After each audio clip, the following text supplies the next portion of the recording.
وطالب رزقك ونستعظم شرار خلقك ونشتغل بحمد من أعطانا ونبتلى بذنب من منعنا وأنت من وراء ذلك كل أهل العطاء والمن اللهم كما سنت وجوهنا عن السجود إلا لك فسنا للحاجة إلا إليك بجودك وكرم فضلك يا أرحم الراحمين يا أرحم الراحمين يا أرحم الراحمين أغننا بفضلك عمن سواك وصلى الله على سيدنا محمد نبي الأم والسوس الحمد لله رب العالمين. الفاتحة بالقبول وتمام كسنا يغفر ذنوبنا ويستر عيوبنا ويشفي مرضنا ويقضي حاجاتنا وحاجات المسلمين أجمعين أن الله يغفر ذنوبنا ويستر عيوبنا ويشفي مرضنا ويقضي حاجاتنا وحاجات المسلمين أجمعين أن الله يسر كل أمورنا أمور الدنيا والآخرة وإلى حضرة النبي محمد صلى الله عليه وسلم سر الفاتحة.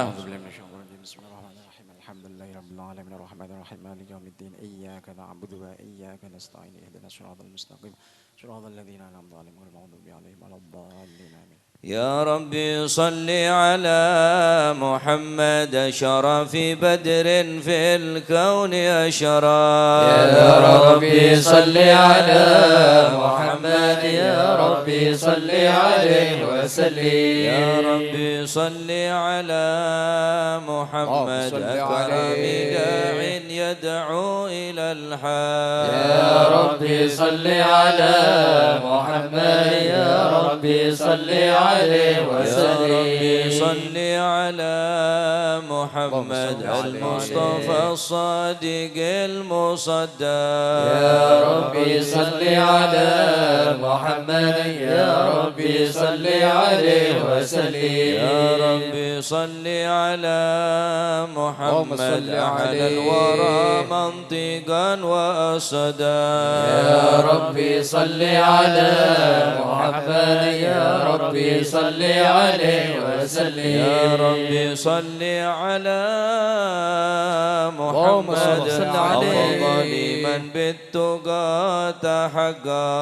يا ربي صل على محمد يا ربي صل عليه وسلم. يا ربي صل على محمد أفضل من بالسخاء والوفاء تخلى.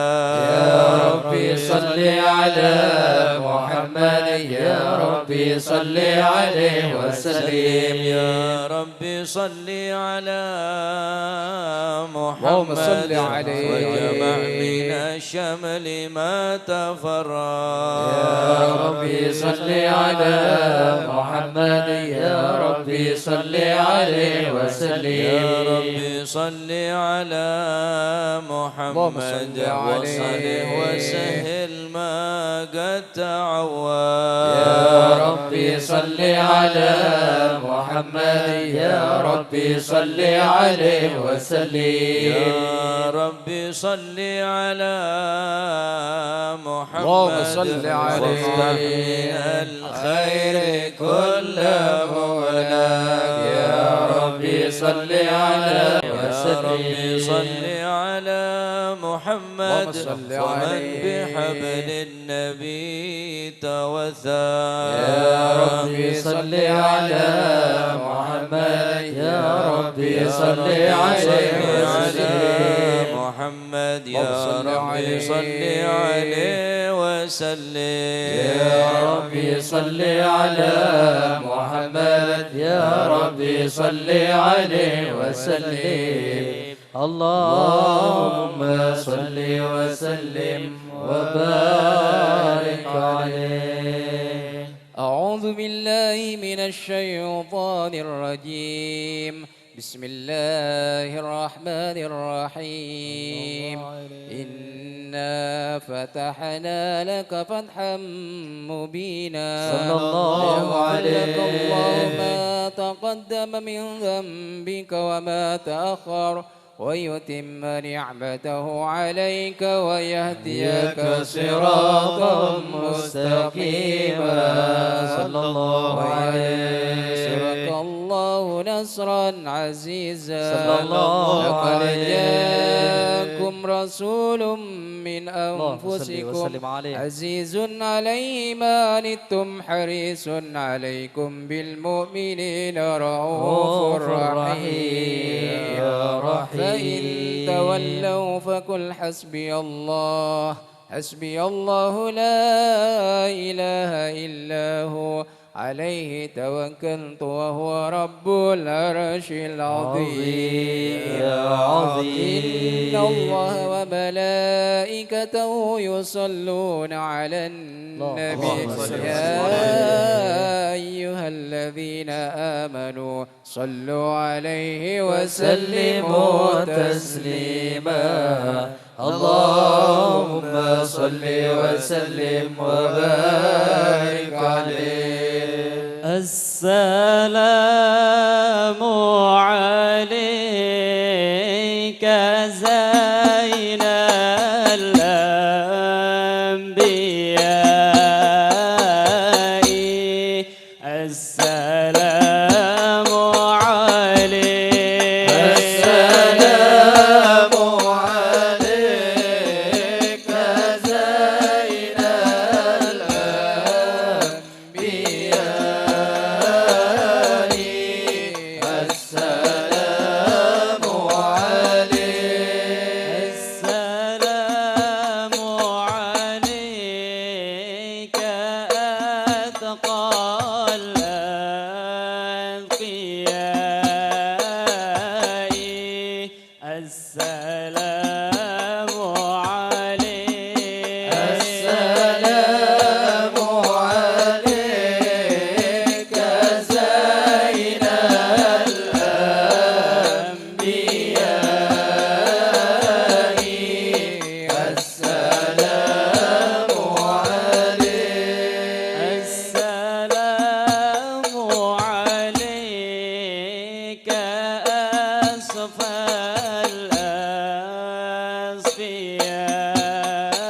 الأصفياء السلام عليك السلام عليك زين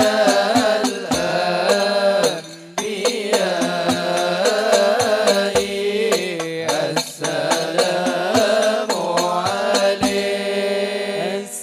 السلام عليك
حبيبي كيف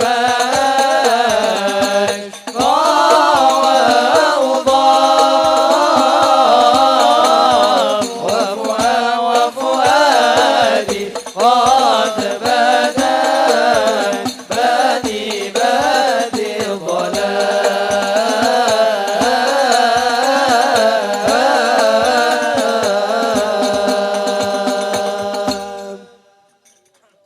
اللهم صل وسلم وبارك عليه. اللهم صل وسلم وبارك عليه وعلى صلى آله. الله عليه. بسم الله الرحمن الرحيم. الحمد لله القوي سلطانه، الواضح برهانه، المبسوط في الوجود كرمه وإحسانه. صلى الله عليه. تعالى مجده وعظم شانه، خلق الخلق لحكمة وطوى عليها علمه، صلى الله وبسط عليه. لهم من فيض المنة ما جرت به في أقداره القسمة. صلى الله عليه. فأرسل إليهم أشرف خلقه وأجل عبيده رحمة. صلى الله عليه. الإرادة الأزلية بخلق هذا العبد المحبوب، انتشرت آثار شرفه في عوالم الشهادة والغيوب. صلى الله عليه. فما أجل هذا المن الذي تكرم به المنان، صلى الله عليه. وما أعظم هذا الفضل الذي برز من حضرة الإحسان. صلى الله سورة عليه. كاملة ظهرت في هيكل محمود. صلى الله عليه.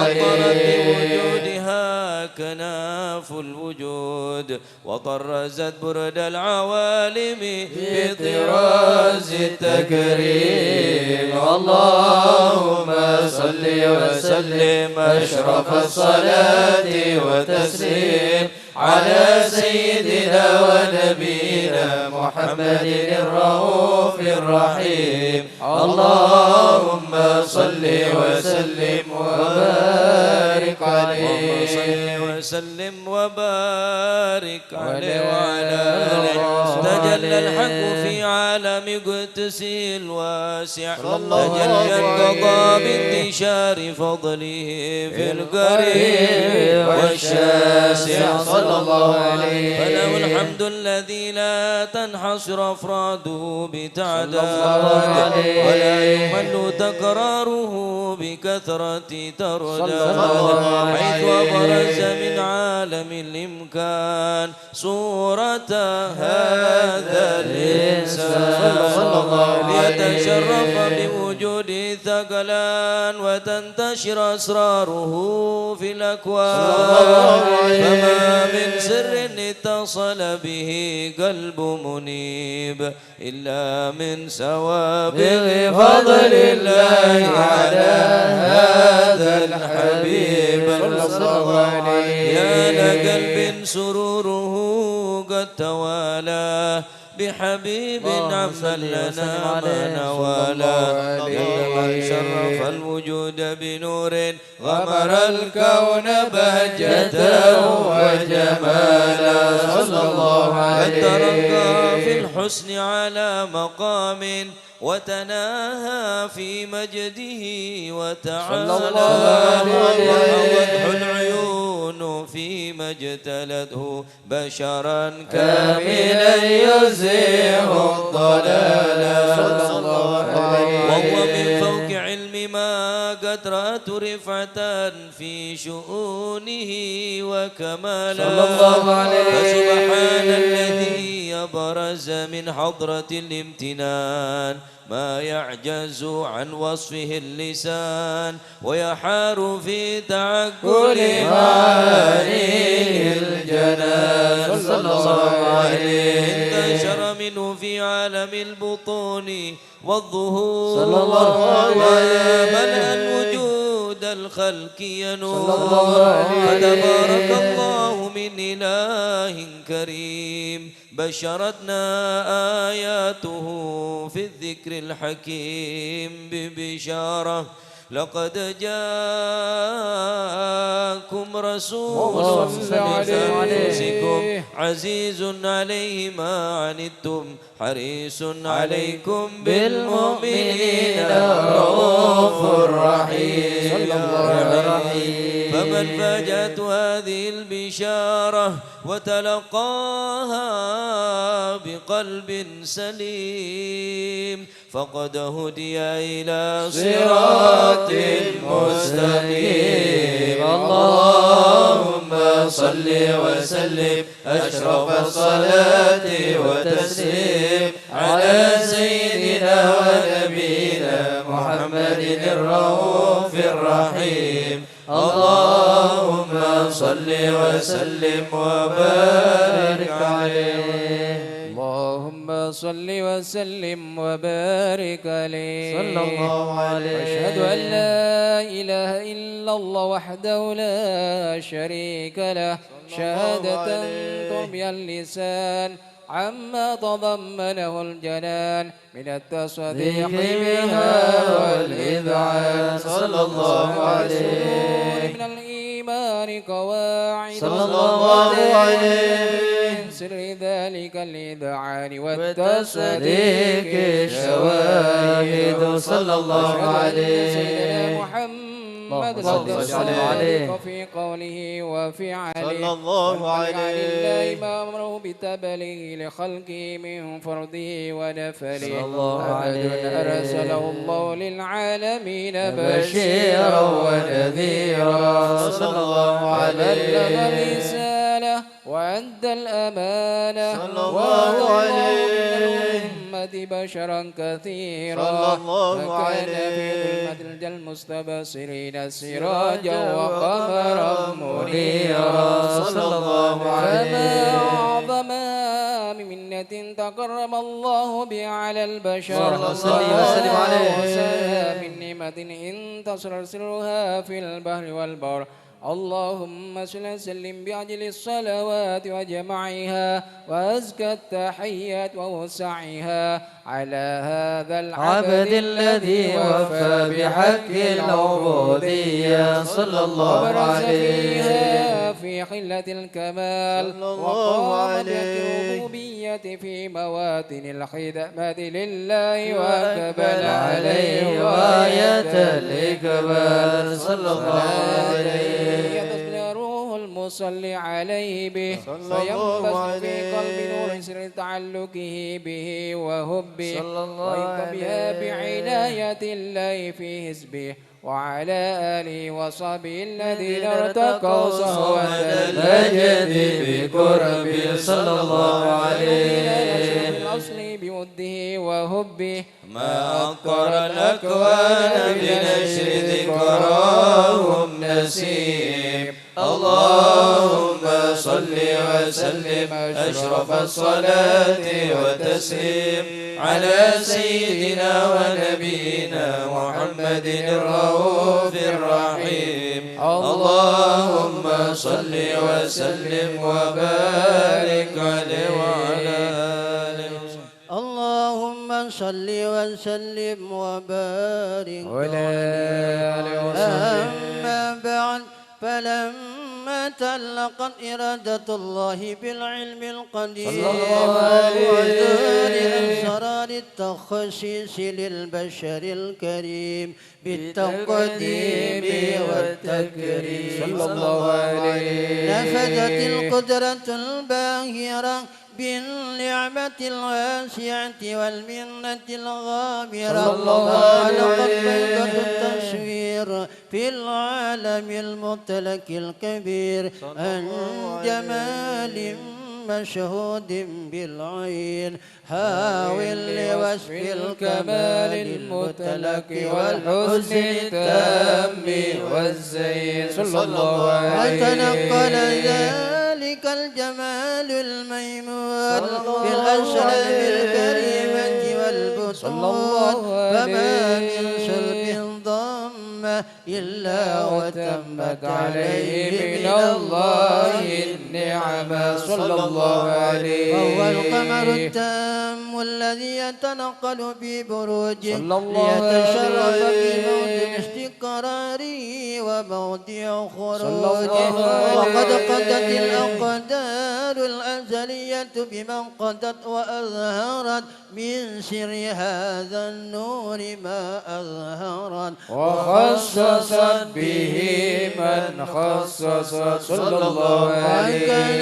مستقره في الأصناب الباخرة والأرحام الشريفة الطاهرة حتى برز في علم الشهادة بشرا لا كالبشر صلى الله عليه. ونورا حير الأبكار ظهوره وبهر صلى الله وتعلق عليه. قمة الراقم لهذه الحروب بأن يركم في هذا القرطاس ما هو لديه من عجائب ذلك النور معروف صلى الله عليه. وإن كانت الألسن لن تبي بعشر معشار أوصاف ذلك الموصوف صلى الله عليه. تشويقا للسامعين من خواص المؤمنين وتريحا للمتعلقين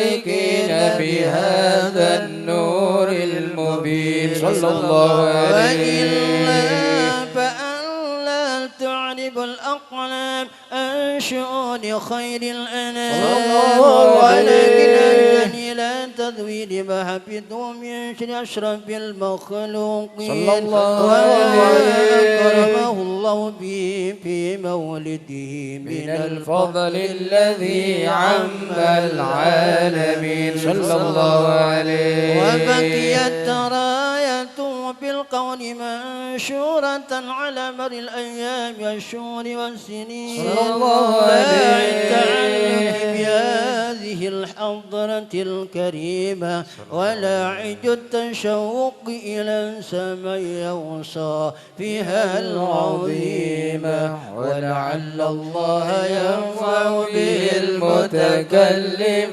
والسامع آمين. ويدخلان في شفاعة هذا النبي الشافي آمين. ويتروحان بروح ذلك النعيم. اللهم صل وسلم أشرف الصلاة والتسليم على سيدنا ونبينا محمد الرؤوف الرحيم. اللهم صل وسلم وبارك عليه. الله الله الله الله الله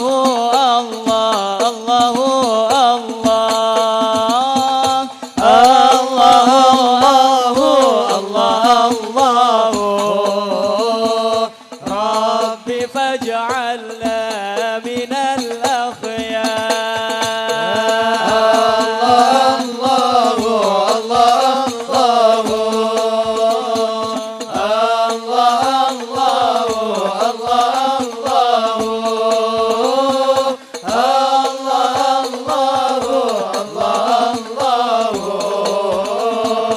ربي فاجعلنا من الأخيار.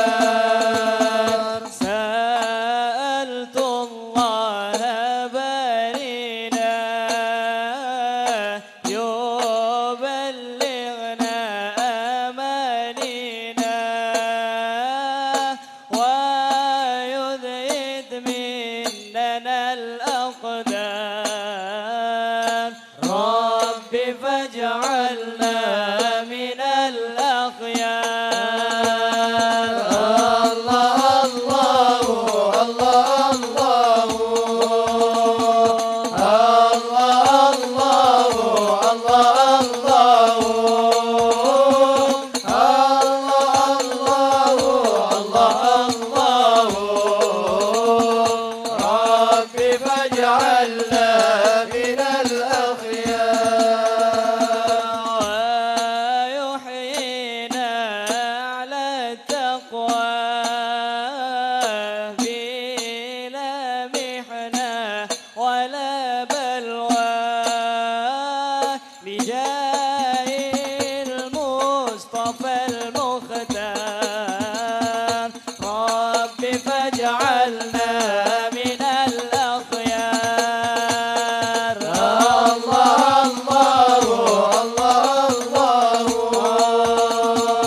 أدنو مننا العلوان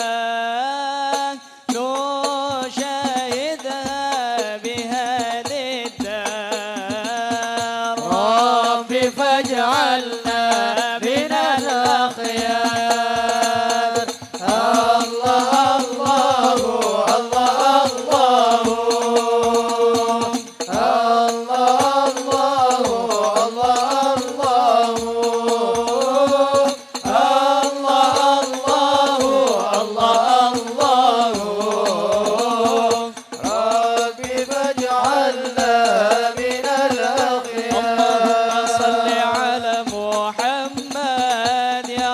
صل عليه وسلم اللهم صل على محمد يا ربي صل عليه وسلم اللهم صل على محمد يا رب صل عليه وسلم اللهم صل على محمد يا رب صل عليه وسلم إن قيل زرتم بما رجعتم يا أكرم الخلق ما نقول إن قيل زرتم بما رجعتم يا أكرم الخلق ما نقول قولوا رجعنا بكل خير واجتمع الفرع والأصول قولوا رجعنا بكل خير واجتمع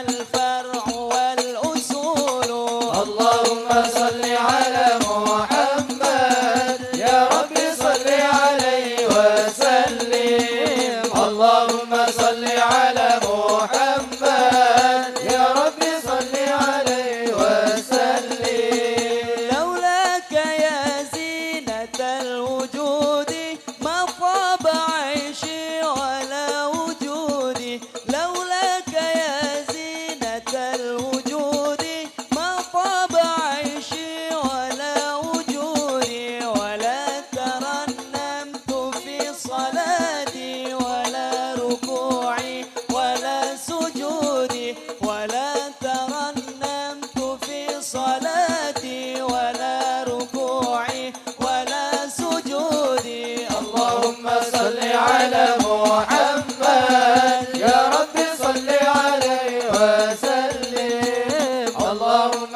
صل على محمد يا رب صل عليه وسلم بشرى لنا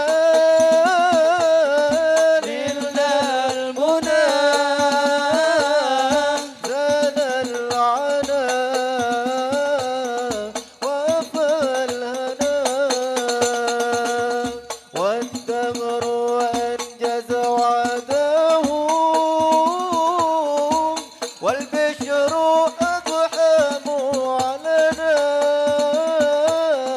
بشرى لنا للمنى زال العنا وفى الهنا بشرى لنا نلنا المنى زال العنا وفى الهنا والثمر أنجز وعده والبشر أضحم لنا بشرى لنا للمنى سال العنا وفى الهنا حين ألاقي في الجنة أهلي ورفاقي يا لأنائي حين ألاقي في الجنة أهلي ورفاقي يا لأنائي حين ألاقي في الجنة أهلي ورفاقي فرحين بنعم الخلاق يا ذا المنة يا رب يا ذا المنة يا رب أن تدخلنا رب الجنة هذا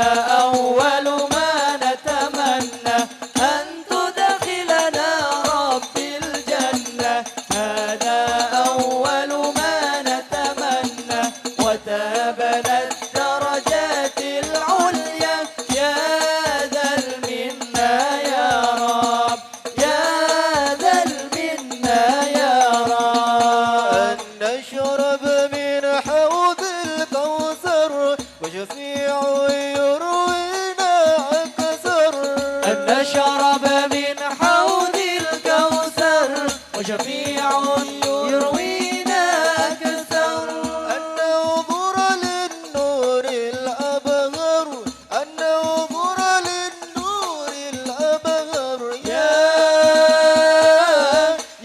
ذا المنة يا رب أن تدخلنا رب الجنة هذا أول ما نتمنى أن تدخلنا رب الجنة هذا أول ما نتمنى وتهبنا الدرجات العليا يا ذا المنة يا رب يا ذا المنة يا رب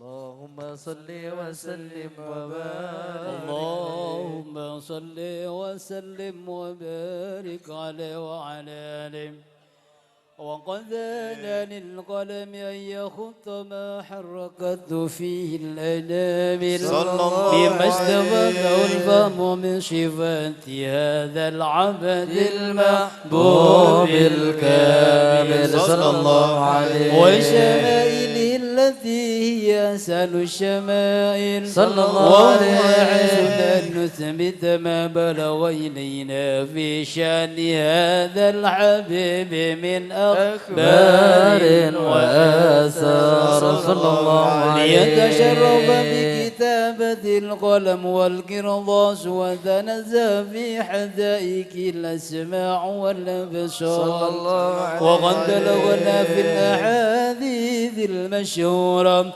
أن أول شيء خلقه الله والنور المودع في هذه السورة فنور هذا الحبيب أول مخلوق برز في العالم ومنه تفرع الوجود خلق بعد خلق فيما حدث وما تقادم صلى الله عليه وقد أخرج عبد الرزاق بسنده عن جابر بن عبد الله الأنصاري رضي الله عنهما قال قلت يا رسول الله بأبي وأمي أخبرني عن أول شيء خلقه الله قبل الأشياء صلى الله عليه يا جابر إن الله خلق قبل الأشياء نور نبيك محمد صلى الله عليه وسلم من نور صلى الله عليه وقد ورد من حديث أبي هريرة رضي الله عنه أنه قال رسول الله صلى الله عليه وسلم كنت أول النبيين في الخلق وآخرهم في البعث صلى الله عليه وقد تعددت الرواية بأنه أول الخلق وجودا وأشرفهم مولودا صلى الله عليه ولما كانت السعادة الأبدية لها ملاحظة خفية اختصت من شاءت من البرية بكمال الخصوصية صلى الله عليه فاستودعت هذا النور المبين صلى الله أصلاب وبطون ما شرفته من العالمين صلى الله عليه فتنقل هذا النور من صلب آدم ونوح وإبراهيم عليه السلام حتى أوصلت يد العلم القديم إلى من خصصته بالتكريم أبيه الكريم صلى الله عليه عبد المطلب ذي القدر العظيم صلى الله وعليه عليه الذي في المخاوف آمنة السيدة الكريمة آمنة فتلقاه سلب عبد الله فألقاه إلى بطنها صلى الله عليه وظلت وشاء بمعونة الله محافظة على حق هذه الذرة وصونها صلى الله عليه فحملته لآيات الله كما ورد عنها حملا خفيفا لا تجد له ثقلا صلى الله عليه ولا تشكو منه ولما ولا عنلا حتى مر الشهر بعد الشهر من حمله صلى الله عليه وخروجه إلى عالم الشهادة لتنبسط على أهل هذا العالم فيوضات فضله وتنتشر فيه آثار مجده الصميم. اللهم صل وسلم أشرف الصلاة والتسليم على سيدنا ونبينا محمد الرؤوف الرحيم. اللهم صل وسلم وبارك عليه صل وسلم وبارك عليه. ومنذ علقت به هذه الدرة المكنونة والجوهرة المسونة والقول كله يصبح يمسي في سرور وابتهاج صلى الله عليه إشراق هذا السراج صلى الله عليه متشوفة إلى بروزه متشوقات إلى التقاط جواهر كنوزه صلى الله وكل عليه دابة لقريش نطقت بفصيح العبارة صلى الله عليه البشارة وما من حامل حملت في ذلك العام إلا أتت في حملها بغلام من بركات وسعادة هذا الإمام صلى الله عليه وسلم متضمحة بذر الفرح بملاقاة أشرف البريات صلى الله عليه إلى عالم الظهور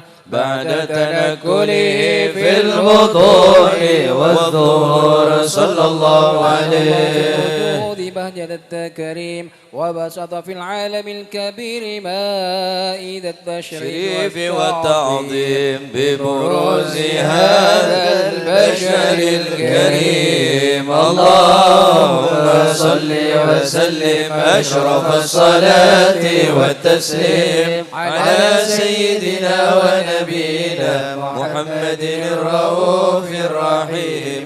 اللهم صل وسلم وبارك عليه وعلى آله. اللهم صل وسلم وبارك عليه وعلى آله فحين قرب وضع هذا الحبيب علنت السماوات والأرض ومن فيهن بترحيب وأمطار الجود الإلهي على أهل الوجود تسج وألسنة الملائكة بالتبشير للعالمين تعج. سبحان الله الحمد لله ولا إله إلا الله والله أكبر. سبحان الله الحمد لله ولا إله إلا الله والله أكبر. سبحان الله الحمد لله ولا إله إلا الله والله أكبر. والقدرة كشفت قناع هذا المستور يبرز نوره كاملا في عالم الظهور نورا فاق كل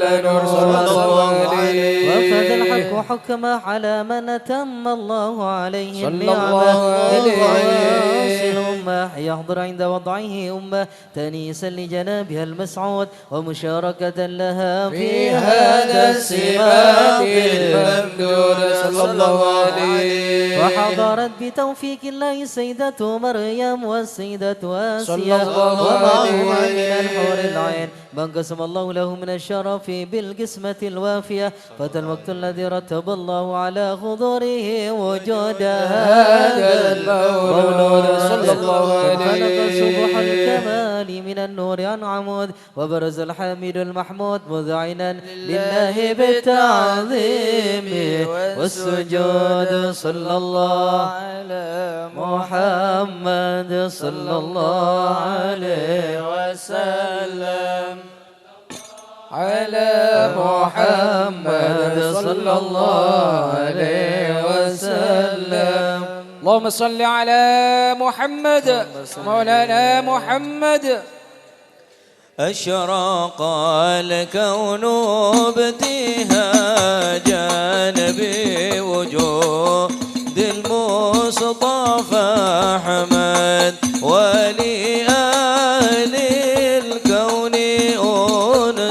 يا رسول الله وسرور قد تجدد يا نبي سلام عليك يا رسول سلام عليك يا حبيب سلام عليك يا رسول الله صلوات الله عليك فاضربوا يا أهل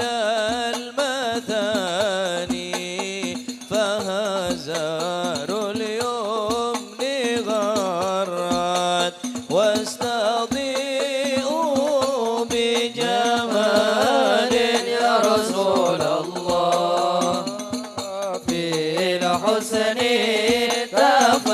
تفرد يا نبي سلام عليك يا رسول سلام عليك يا حبيب سلام عليك يا رسول الله صلوات الله عليك لنا البشرى بسعد مستمر ليس ينفد حيث أوتينا عطاء جمع الفخر المؤبد يا نبي سلام عليك يا رسول سلام عليك يا حبيب سلام عليك صلوات الله عليك فلربي كل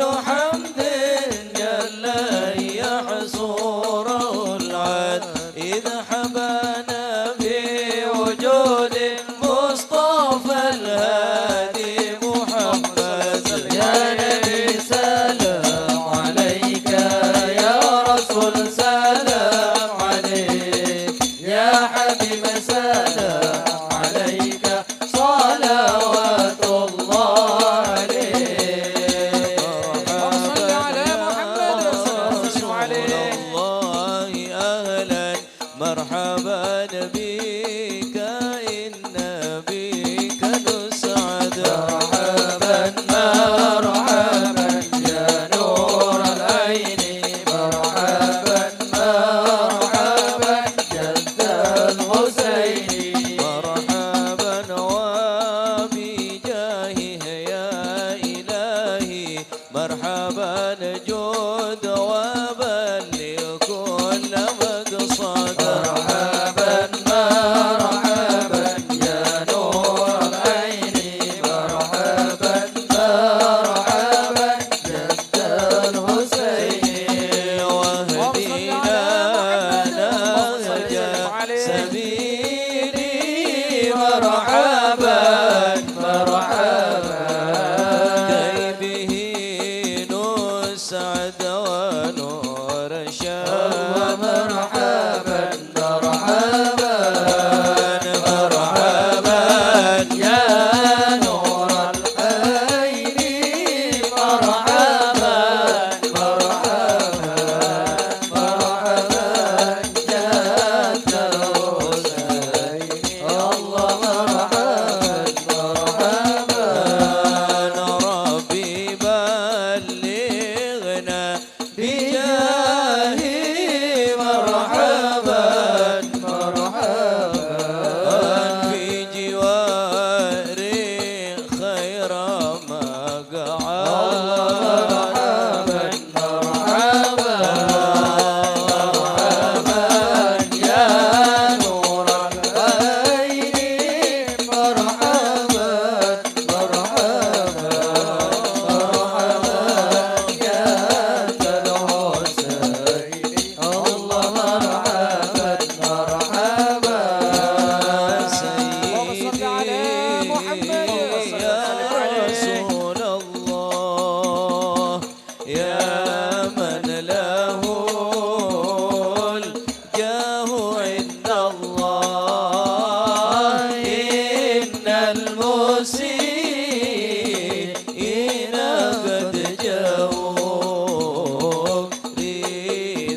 نغشى أشرف الرسل محمد صلوا عليه وسلام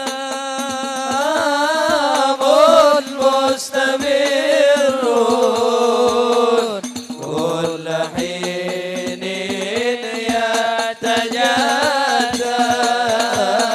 صلى الله على محمد مرحبا صلى الله عليه وسلم مرحبا صلى الله على محمد مرحبا صلى الله عليه وسلم مرحبا اللهم صل على محمد. اللهم صل وسلم وبارك عليه.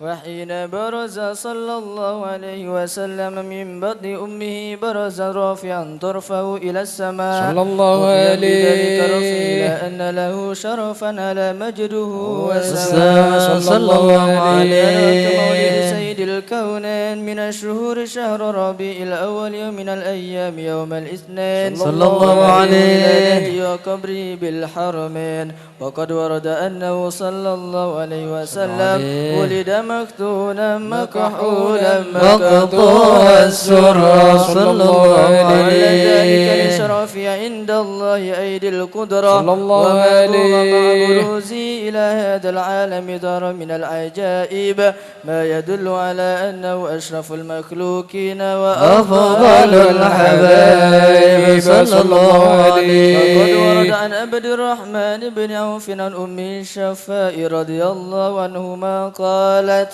لما ولدت آمنة رضي الله عنها رسول الله صلى صلى الله الله عليه عليه وسلم وقع على يدي فاستهل فسمعت قائلا يقول رحمك الله أو رحمك ربك صلى الله عليه وسلم فأضاء له ما بين المشرق والمغرب صلى الله عليه. إلى بعد كسوم الروم قالت ثم ألبست وأجعت فلم أنشب أن غشيتني ظلمة ورعب وقشعريرة عن يميني صلى الله عليه. قائلا يقول أين ذهبت به قال إلى المغرب صلى الله عليه. وأسفر ذلك عني ثم أعودني الرعب والظلمة والقشعريرة عن يساري صلى الله عليه. سمعت قائلا يقول أين ذهبت به قال إلى المشرق صلى الله عليه. قال فلم يزل الحديث مني على بال حتى ابتعثه الله صلى الله عليه. من أول الناس إسلاما وكم درجمت السنة من عظيم المعجزات وباهر الآيات البينات بما يقضي بعظيم شرفه عند مولاه صلى الله عليه. وأن في كل حين ترعى وأنه الهادي إلى الصراط المستقيم. اللهم صل وسلم أشرف الصلاة والتسليم على سيدنا ونبينا محمد الرؤوف الرحيم. اللهم صل وسلم وبارك عليه. اللهم صل وسلم وبارك عليه وعلى آله. ولقد اتصف صلى الله عليه وسلم من محاسن الأخلاق بما تضيق عن كتابته بطون الأوراق. صلى الله عليه. كان صلى الله عليه وسلم أحسن الناس خلقا وخلقا وأولهم إلى مكارم الأخلاق سبقا.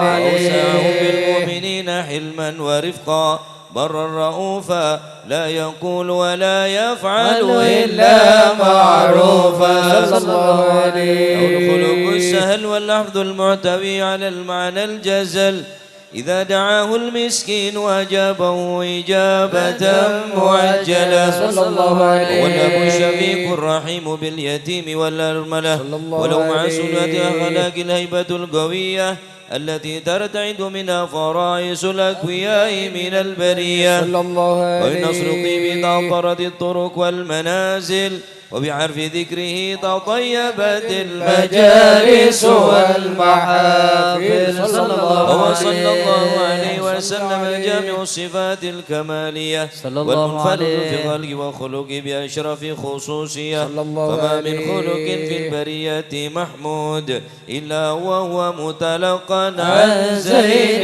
الوجود صلى الله أجملت عليه في وصف الحبيب وشأنه وله العلا في مجده ومكانه صلى الله عليه أوصف عز قد تعالى مجدها أخذت على نجم السهاب بعنانه صلى الله وقد انبسط عليه القلم في تدوين ما فاد العلم من وقع مولد النبي الكريم عليه وحكاية ما أكرم الله به هذا العبد المقرب من التكريم والتعظيم والخلق العظيم صلى الله وحسن عليه مني أن أمسك عنة الأقلام في هذا المقام وأقرأ السلام على سيد الأنام. السلام عليك أيها النبي ورحمة الله وبركاته. السلام عليك أيها النبي ورحمة الله وبركاته. السلام عليك أيها النبي ورحمة الله وبركاته. وبذلك ليحسن الختم كما يحسن التقديم فعليه أفضل الصلاة والتسليم. اللهم صل وسلم أشرف الصلاة والتسليم على سيدنا ونبينا محمد الرؤوف الرحيم. اللهم صل وسلم وبارك عليه. اللهم صل وسلم على سيدنا محمد وعلى آله وصحبه أجمعين والحمد لله رب العالمين. ولما نظم الفكر من درر الأوصاف المحمدية وجودا توجهت إلى الله متوسلا بسيدي وحبيبي محمد صلى الله عليه وسلم أن يجعل سعي فيه مشكورا وفعلي فيه محمودا ويكتب أعمالي في الأكمال المقبولة وتوجهي في التوجهات الخالصة والصلات الموصولة. اللهم يا من إليه نتوجه الآمال فتعوذ ظافرة وعلى من بالزدي تحوت الرحالة فتغشاها منه الفيوضات الغامرة. نتوجه إليه بأشرف الوسائل لديك سيد المرسلين عبدك الصادق الأمين سيدنا محمد الذي أمت رسالته العالمين أن تصلي وتسلم على هذه الكذات الكاملة مستودع أمانتك وحفيظ سرك وحميل راية دعوتك الشاملة الأب الأكبر المحبوب لك والمخصص بالشرف الأفخار في كل موطن من مواطن القرب ومظهر قاسم إمدادك في عبادك وسكي كؤوس إرسادك لأهل ودادك سيد الكونين وأشرف الثقلين العبد المحبوب الخالص المحسوس منك بأجل الخاصة. اللهم صل وسلم عليه وعلى آله وأصحابه ولأضرته بأبيه من أحبابه. اللهم إنا نقدم إليك جاء هذا النبي الكريم ونتوسل إليك بشرف مقامه العظيم أن تلاحظنا في حركاتنا وسكناتنا بعين عنايتك وأن تحفظنا في جميع أدوارنا وتقلباتنا بجميع رعايتك وحسن وقايتك وأن تبلغنا في شرف القرب إليك وإلى هذا الحبيب غاية أعمالنا وتتقبل منا ما تحركنا فيه من نياتنا وأعمالنا وتجعلنا في حضر هذا الحبيب من الحاضرين وفي طرائق اتباعه من السالكين ولحقك وحقه من المؤدين ولأهديك من الحافظين. اللهم إنا نلمن في رحمتك الخاصة فلا تهرمنا وذنونا جميلة هي وسيلتنا إليك فلا تخيبنا. آمنا بك وبرسولك وما جاء به من الدين وتوجهنا به إليك مستشفعين أن تقابل المذنب منا بالغفران والمسيء بالإحسان وسائل بما سأل والمؤمل بما أمل وأن تجعلنا ممن نصر هذا الحبيب ووازره ووله وظاهره وأم ببركته وشرف بجهاد أولادنا ووالدينا وأهل قدرنا ووادينا وجميع المسلمين والمسلمات والمؤمنين والمؤمنات في جميع الجهاد وأدم راية الدين القويم في جميع الأقدار منشورة ومع الإسلام والإيمان بأهلها معمورة مانا وسفرا واكشف اللهم كربة المكروبين واقضي دين المدينين واغفر للمذنبين وتقبل توبة التائبين وانشر رحمتك على عبادك المؤمنين أجمعين واكفي شر المعتدين والظالمين وابسط الأدل بولاة الحق في جميع النواهي والأقطار وأيدهم بتأييد من عندك ونصر على المعاندين من المنافقين والكفار واجعلنا يا رب في الحسن الحسين من جميع البلايا واجعلنا يا رب في الحسن الحسين من جميع البلايا واجعلنا يا رب في الحسن الحسين من وفي الاسم المكين من الذنوب والخطايا وأدمنا في العمل بطاعتك والصدق في خدمتك قائمين وإذا توفيتنا فتوفنا مسلمين مؤمنين واختم لنا منك بخير أجمعين وصل وسلم على هذا الحبيب المحبوب للأجسام والأرواح والقلوب وعلى آله وصحبه ومن إليه منسوب وآخر دعوانا الحمد لله رب العالمين سبحان ربك رب العزة عما يصفون وسلام على المرسلين والحمد لله رب العالمين بسر أسرار